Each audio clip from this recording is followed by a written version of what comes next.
ನಮ್ಮ ವಿದ್ವಾಂಸರಾಗಿರ್ತಕ್ಕಂಥ ಭಕ್ತರು ಬಹಳ ಚೆನ್ನಾಗಿ ಒಂದು ಎರಡು ಮಾತುಗಳು ಪೇಜಾವರ ಸ್ತ್ರೀಗಳಂತಿದ್ರು. ಪೇಜಾವರ ಹಿರಿಯ ಸ್ತ್ರೀಗಳು ಇವರು ಚಪ್ಪಳಿ ಹಾಕಿಕೊಂಡು ವಿಶೇಷ. ಆದರೆ ಒಂದೆರಡು ಹೆಜ್ಜೆ ಮುಂದೆ ಹೋಗಿ ನಾವೆಲ್ಲ ವೇದಗಳನ್ನು ಕಲಿಸಿದ್ವಿ, ಪಾಠ ಪ್ರವಚನ ಮಾಡ್ತೀವಿ.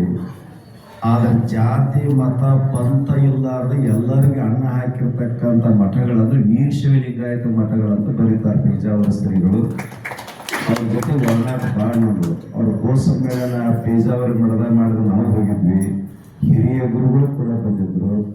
ತೆಂಗಿನ ಮಠದ ಇತಿಹಾಸದ ಮಠ ಒಂದು ಘಟನೆ ಹೇಳಿ ಮುಗಿಸ್ತೀನಿ ನಾನು. ಒಬ್ಬ ಊರವ ಹುಡುಗ ಮನೆಯಾಗ ಉಣ್ಣಾಗ ಹಣ್ಣಿಲ್ಲದಾಗ ಅವ ಇನ್ನೇನು ಈ ಊರಾಗಿರಬಾರ್ದು ಅಂತೇಳಿ ಚೀಲ ತೊಗೊಂಡು ರಸ್ತದ ಹೊಂಟಿರ್ತಾನೆ. ಹೋಗುವ ಹಿಂದಿನ ಸ್ವಾಮಿಗಳು ಬರ್ತಾರೆ, ಯಾಕೆ ಕೈ ಹಾಕಿ ಅಂದಾಗ ನಮ್ಮ ಮನ್ಯಾಗ ಉಣ್ಣಾಗ ಕಾಣ್ಕೊಂಡ್ರಿ ಅಂತಾರಂದ. ನಾನು ಮಠ ಆಯ್ತು ಬಾ ಅಂತ ಕರ್ಕೊಂಡು ಹೋಗಿ ತೆಂಗಿನ ಮಠದಾಗ ಕಜ್ಜಾ ಬುಟ್ಟಿ ಅಂತ ಕಳಿಸಿ ಓದಿಸಿ ದೊಡ್ಡವಕ್ಕಾನ. ದೊಡ್ಡವಾಗಿ ನಾನು ಲಗ್ನ ಆಗಂಗಿಲ್ರಿ ಅಂತ ಅಖಂಡ ಬ್ರಹ್ಮಚಾರಿ ಅಕ್ಕನ, ಕನ್ನಡ ಶಾಲೆ ಮಸ್ತಾರ ಅಕ್ಕನ. ಅವನೇ ಮುಂದೆ ಇಳಕಲದ ವಿಜಯಮಾನ ವಿಚಾರ ಸಂಘ ಕರ್ತಾರ. ಅವನೇ ಗುರುಬಸ್ ಮುಳಟ್ ಮಸ್ತಾರ ಅಕ್ಕನ. ಆ ಮುಳಟ್ ಮಸ್ತಾರ ಬೆಳೆದಿದ್ದು ಎಲ್ಲಿ ಅಂದ್ರೆ ತೆಂಗಿನ ಮಠದಾಗ.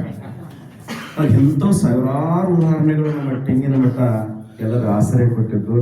ದೊಡ್ಡ ನಾವು ಹುಬ್ಬಳ್ಳಿ 3 ಸಲ ಪಂಡ್ರಿನಾಚಾರ್ಯ ಗಲಗಲಿ ಅಂತಿದ್ರು ತಿಳಿದಿದ್ವಿ. ಅವ್ರು ಭಾಷಣ ಮಾಡಕತ್ತಾರ ಅಂದ್ರೆ ಮಠ ಛಾತ್ರಾದಿ ನಿಲಯ. ಮಠಗಳಂದ್ರೆ ಅನ್ನ ಆಶ್ರಯ ಆ ಮಠ ಈ ಮಠ ಅಂದ್ರೆ ಅವೆಲ್ಲವೂ ನಮ್ಮ ಮಠ ಅನ್ನೋದು ಮಾತನ್ನು ಹೇಳಿ ನಾವು ಭಾಳ ಪ್ರೀತಿಯಿಂದ ಗೌರವಿಸಿ ಪ್ರೀತಿಯಿಂದ ನಿಮ್ಮ ಹೆಜ್ಜೆಗೆ ನಾವು ಹೆಜ್ಜೆ ಹಾಕ್ತೇವೆ ಅನ್ನೋದು ಏನೈತಲ್ಲ, ಇದು ನಿಜಕ್ಕೂ ಕೂಡ ಎಲ್ಲರನ್ನೂ ಪ್ರೀತಿಯಿಂದ ಕರ್ಕೊಂಡು ಹೋಗುವಂಥ ವಿಪ್ರ ಸಮಾಜಕ್ಕೆ ಇನ್ನೊಮ್ಮೆ ಜೋರಾದ ಎಲ್ಲ ಕಾಶಿಗೆ ಓದಬೇಕಾದ್ರೆ ಬ್ರಾಹ್ಮಣರ ಕೈಯೇ ಓದಿರ್ತು.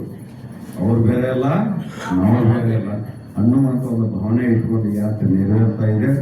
ಭಾಳ ಗೌರವದಿಂದ ನಾವು ಗೌರವಿಸಿ ಮಾಲೆಯನ್ನು ಹಾಕಿ ಪ್ರೀತಿಯಿಂದ ಕಂಡಿದ್ದಕ್ಕಾಗಿ ನಮ್ಮ ಪಾದಯಾತ್ರೆ ಮಂಡಳಿ ಎಲ್ಲ ಬರೋದಕ್ಕೂ ಕೂಡ ಶರಣಗಳನ್ನು ಹೇಳಿ ನಾವು ನೀವು